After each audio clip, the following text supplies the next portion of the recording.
الحمد لله وصلى الله وسلم على نبينا محمد وعلى آله وصحبه أجمعين. So I want to talk about something I've seen a lot on YouTube, and it's actually something that stops me from wanting to even put up videos on YouTube because I don't want to fall into these areas, but at the same time, there is a balance that needs to be taken in regards to these issues. And the issue here is the Dawa drama that we find on YouTube and other public platforms. And this Dawa drama, some of it is without a doubt it's going to happen, and other parts of it is something that doesn't need to go to the extent that it goes to. And what I mean by this is not every microphone is meant to be picked up. Like everybody has something to say. Is it supposed to be said right now? And does it need to be said? And do we need to talk about others in a certain way? And does it need to be a beefy drama between so and so and so and so? And this is kind of the issue that we find with the Dawa drama that happens on the net. And this Dawa drama in English, yes, we find it with kind of the du'ats in English. And we actually, like, if we were to go up into the Arabic world, yes, there's a lot of Dawa drama that goes on in the Arabic world. And if you were to add up the amount of hours spent from look at the views and the time spent watching these videos, there is probably like years of the Ummah where they could be spending their time doing something important. There's probably years of the Ummah that has just gone down the drain because so and so is responding to so and so, and someone's doing takfir of so and somebody wants to speak bad about so and so because they think this, that, and the other. And there's going back, and a lot of it gets personal. And when it gets personal, ultimately putting this on a public stage, who is this helping? Like, is like this whole back and forth on a public stage, is it helping the ummah? Maybe there are some aspects of it helping the ummah if someone is working their best to try to make sure that the truth is being heard, which without a doubt, this is something that we have to do. Like the ulama and the people of knowledge, or the people that know in the side of the people that are jahala, that don't know, they have to bring out the truth. Like we have to bring it out and we have to make it clear. But at the same time, does it have to be done in a way that attacks individuals? It attacks personalities.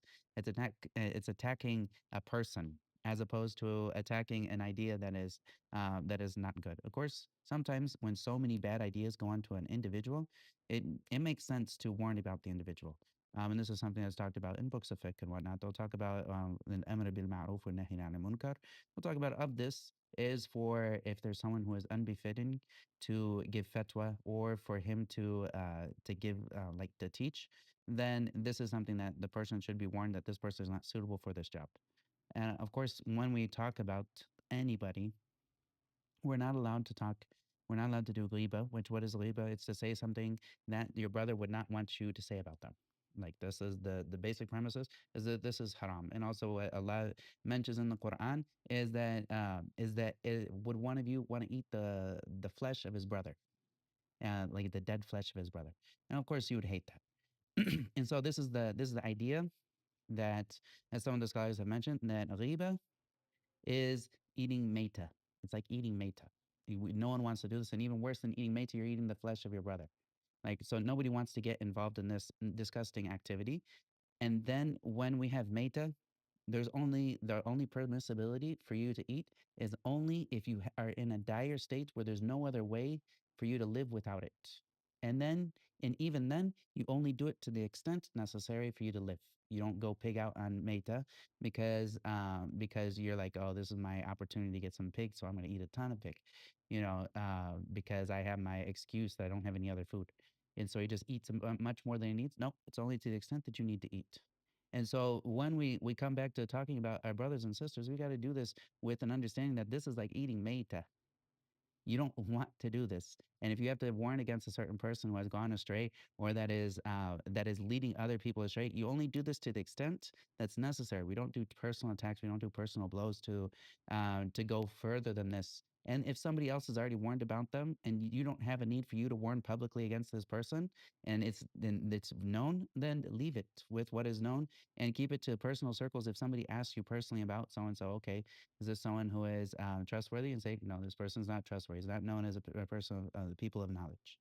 And so this is one thing that's important. And yes, we know that we have to refute. There's something that yes, there's issues that we have to refute, and we have to clear up the truth, as I mentioned before. لَتُبَيِّنَنَّهُ لِلنَّاسِ لَتُبَيِّنُنَّهُ لِلنَّاسِ وَلَا تَكْتُمُونَ. Um, and so this is of the things that we have to do. We have to make sure that we clear up these issues for the ummah when they look at these issues, and we can't hide the ilm and the deen from people, especially when somebody is involving people in shubahat and whatnot. And also, there's also another thing that not everything needs to be said in a public situation. And the reason for this is you can have a normal Muslim that's going about his life, that's obeying Allah and obeying His Messenger, holding on to Tawheed, holding on to the Sunnah, learning how to pray and whatnot. He's just fine. And then all of a sudden you have an online debate battle that goes back and forth, and then this person brings up a shubha and this person replies to it, and then this opens up a door that nobody needed to even think about before. While it was closed, this person was totally fine in his life. He wasn't falling into anything. But to prove a point inside of the debate that is now public in front of everybody, this shubha gets involved and brought up to the surface. Then everyone has to find an answer to the shubha, and they have to find it for them to actually hold on to their faith properly, or else there's this something that's knocking around inside of them. So now we have to do defensive, like we have to do reparative work in all of the du'ats now because of one shubha that has been opened up, or two shubha, or whatever that is that comes up on this public sphere. Now, all of a sudden, the people that normally be going about teaching things that are beneficial, now they have to go out there and address this shubha and make sure that anyone else who hears this issue, they have a decent answer. And not every ammi, like most of the awam, like the people that are normal people, they're normal Muslims, not all of them have the ability to understand the khas والمطلق والمقيد, and what is am and what is khas, and all of these detailed issues of usul al-fiqh. So they don't have an understanding. If I explain some of these issues to some people, they're going to need it explained four times, and even then, they don't have the usul bound and foundation for them to like totally comprehend the issues at play. And so, and even the way that people argue too, which is very clear, like some of the way that people argue on YouTube and on the whether it's the comment section arguers or it's the other people, they also haven't. It's extremely clear that they haven't studied the science of al-bahth wal-manadara. And so they haven't studied this science, which is there's a way to argue back and forth and to keep it clean, keep it tidy, not waste people's time. And it's very clear when you hear some of these back and forths that this person has never even studied this, and he doesn't understand that his what he's already been going through has already been destroyed. And they just run this way and this way, and they're just making noise at one point. And Wallahu musta'an. And this wastes the ummah's time. And also, I hope I don't fall into this. And this is one thing that I could try to put out videos all the time. But I'm also very careful to just make sure that if I'm putting a video out and there's going to be maybe how many views. I'm not a very popular person on YouTube.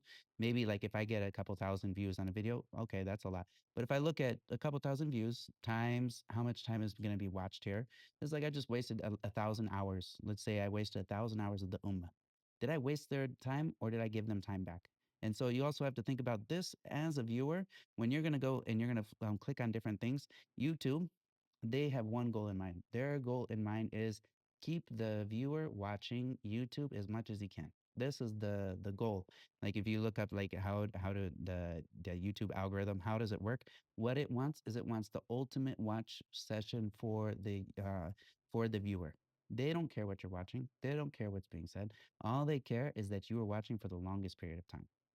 And so when you keep this in mind, you understand when you click on a video and you listen to something, you're going to find much more of this popping up on your screen afterwards. Even if you didn't press like, even if you don't press anything else, the fact that you're on this type of video and then you watched it and you spent time on it, they're going to pop up a bunch of this type of content in the future. And then you'll have a bunch of this other type of content in the future and a bunch of other type of content in the future. If you want to get rid of this, either make like if you want to get rid of this algorithm that gets really bad after a little while, then the way to clean it up, one, start up a new channel and don't go into the rabbit hole of debates and carnage of discussing other people. and talking about bad about other people and all these other things, but keep it into like something that's beneficial. And then hopefully you'll find something that's that you won't get things popping up in your face on your home page from all this nonsense. Or the other way that you can do it is if you know you've made a mistake and you already have an account that's doing okay, then just delete these videos from your watch history if you made a mistake. You know, like maybe I watched something I really wanted to know about this, such or another. So I wasted some of my time. All right. So I can delete these videos from my watch history. And because this is what the YouTube will use for it to give you out more of these. And it's really hard as a person. I'm speaking for myself, and I know it's for everyone else as well. Is like it's very hard when you see a really juicy thumbnail talking about such and so did this, there, or the other, this and that and the other. Some of these juicy thumbnails and whatnot that they get the clicks. These are the things that YouTube will boost them, and the things that get the clicks. Just like in on TV, it's drama. Drama gets everything. You know, like women love drama, men love drama, even if they don't want to admit it. But like drama is something that grabs the attention, and then people want to get involved in it, and then they got to follow it. And then the following of the drama from this point to this point, this, oh, he said this, and then he went back and he got him back with this. And that whole thing down this line, it wastes our time.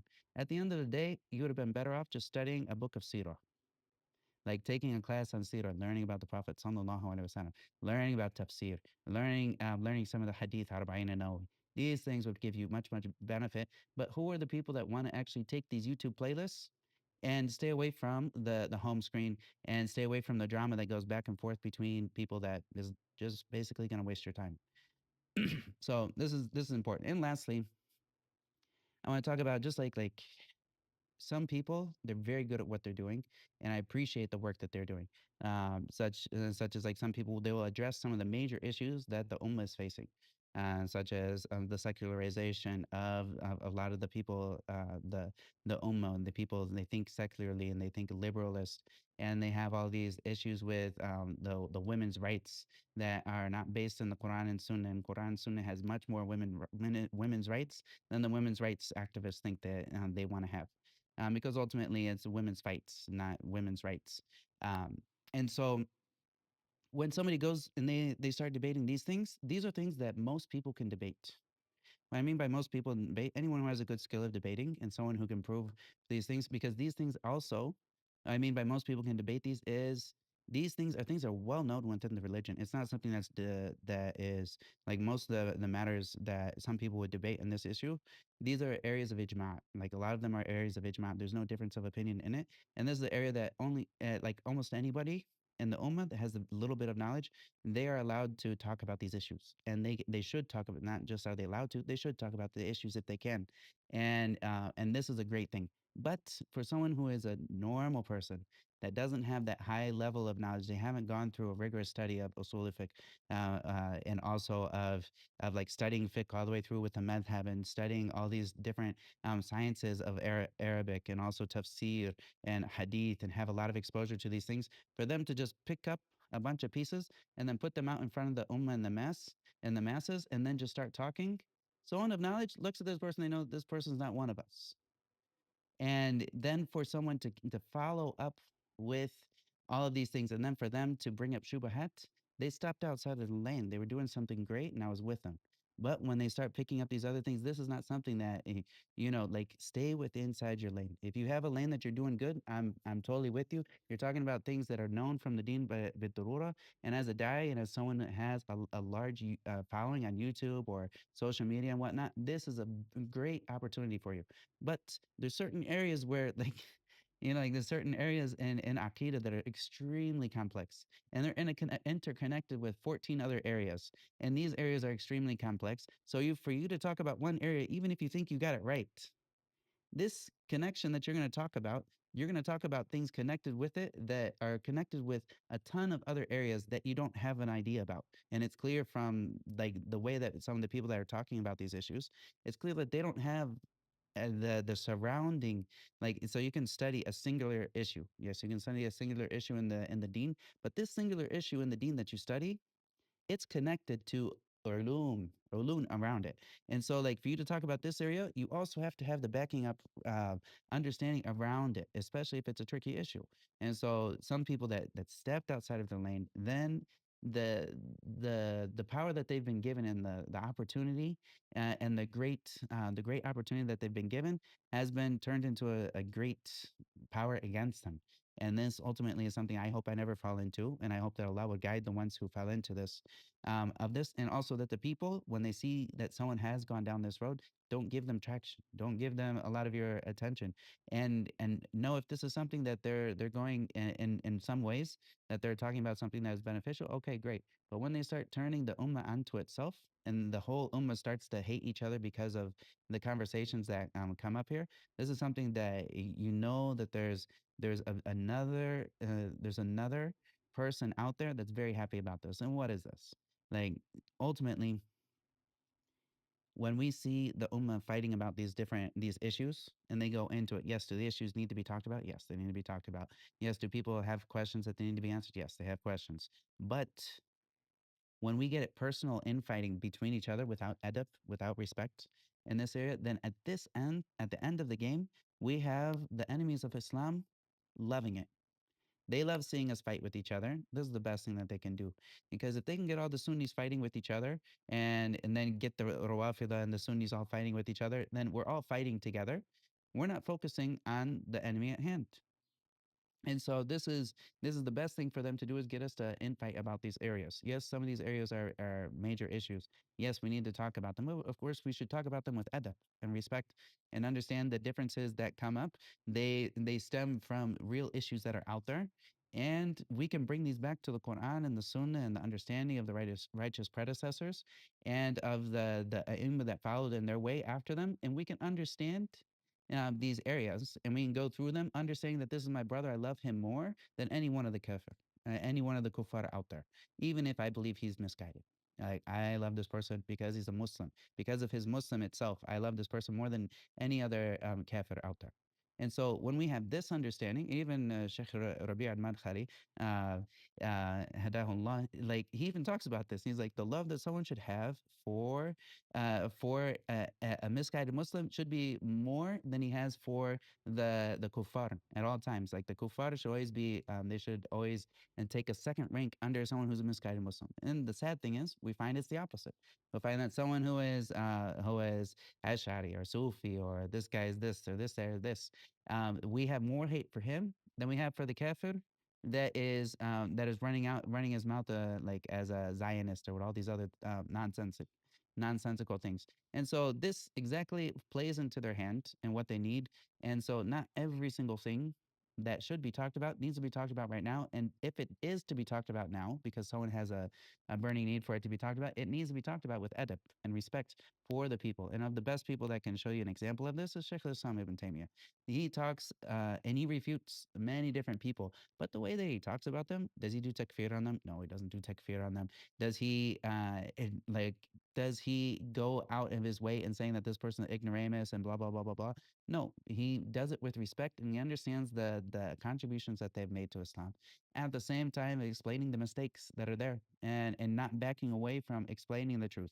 And he even stood together with the Ash'aris and went to war against the kuffar that were coming in at his time. And so, of course, like for him for us to understand, there's certain boundaries. Yes, there's certain things that are going to come up, and there will be differences of opinion that we can't solve. Like maybe we can try to prove the truth and whatnot, but there's difference of opinion that it's a big issue, and we can only do so much. But at the same time, there's a certain area we have to work together. We have a bigger enemy out here, and we need to have respect with the peoples that we differ with. We should be able to talk to them and at least make salams on them and whatnot, and go through with our life. And this isn't a part of being mumayya, like watering down the religion and not being harsh with every single person, but it's understanding what is going to give us the major response that we need from the ummah at this point in time. And this is, of course, there's certain things from the Salaf that we'll find that the Salaf did this, the Salaf did that, and the Salaf did this. So the Salafis will take it and they'll say, we do it now. That's not always the right way. We have to look at what was their condition that they were in. If this was the proper response to was the proper cure to the disease, then okay, then this is it. But in certain circumstances, this is not always the cure to the disease. Being harsh with other people when you are a minority or you're not in a place of power, that's not going to help. This ultimately will hurt people. And so and it will hurt the ummah as a whole. Like the average person that goes to the masjid, he praises salawat in the masjid, and he comes back and he's trying to help people. He's not going to be able to walk down all these detailed issues and aqidah and whatnot, talk about hawadith and what is tafweed in reality, and what is the different types of tafweed, and what is ta'wil, and what are these things. He's not going to necessarily be able to even understand this, much less if he says, I'm this, that, the other. Can he really like walk you down the whole understanding of this? I was talking to one guy straight up, he's Ash'ari and whatnot. And then I told him, so I was like, do you believe that the Quran from Bismillahir Rahmanir Rahim to Min al Jinnati wan Nas, do you believe that all of this, wa Min al Jinnati wan Nas, like, do you believe all of this is the Kalam Allah? Do you believe that all of this from here to there is the uncreated word of Allah? He said, yes. I was just like, cricket, cricket. I was like, you're Ash'ari, right? He said, yeah. And then I was like, okay. This guy doesn't know even his own religion, much less. I was like, I mean, like, he doesn't know his own, like, yeah, that's the religion. That's the religion of Islam. But he doesn't even know his own supposed creed of Ash'ariism to know that this is not what they say. They don't say that that Bismillahir Rahmanir Rahim is the uncreated word of Allah, like that the words here and the meanings behind them and the letters that they're composed of is all the kalam of Allah, uncreated. They don't say this. And but he, as a normal person, was upon like he was upon the fitra, he said, yes, this is the kalam of Allah. Yeah, of course. So this is something when people go out and they talk about some of these things, even though they didn't know, they might be holding on to a certain thing. They don't know all the details of this. For them to then have to respond and have refutations and whatnot, this is not going to help them in their life for the most part, unless they're open to hearing about it. And then, yes, are we supposed to explain the truth? Yes, explain the truth. But occasionally, sometimes these debates that people will have, they actually push people into kufr. Like someone will say, and what I mean by kufr is, I'm not going to say that the person actually is a kafir just because he fell into a mistake in the debate, like because it's a mistake. But occasionally they will push people into kufr. They'll push them right on the edge of kufr, trying to get them to say the kufri statement so they can say gotcha. And is this helping your brother, or is this not helping your brother? And we should always have the intent of the truth being held up, first and foremost. And this is also what Imam Shafi, when he said that he would never go into an argument with someone, except that he hoped that Allah would bring the truth out on his opponent's tongue, even more so than his own. And so, like that, he just wants the truth to be heard. That's the whole point of the argument. And if this was the point of the argument, then this would be great. But sadly, we know from like looking at what happens, this is all ultimately many of the times these arguments that come out, they're not, the point of it is not for the truth to be heard. It's for the person saying it to be right. And if there's a point of the argument, then this is something we got to step down and go back to something that is right. وصلى الله وسلم على نبينا محمد وعلى آله وصحبه أجمعين. If you find this video helpful and you want to see more, then like, subscribe. Don't forget to subscribe. Many of the people that watch these videos don't subscribe. And also, if you want to support, then there will also be two links down there at the bottom for GoFundMe or Patreon for a monthly support. You can support me there. سبحانك اللهم وبحمدك أشهد أن لا إله إلا أنت وأستغفرك وأتوب إليك.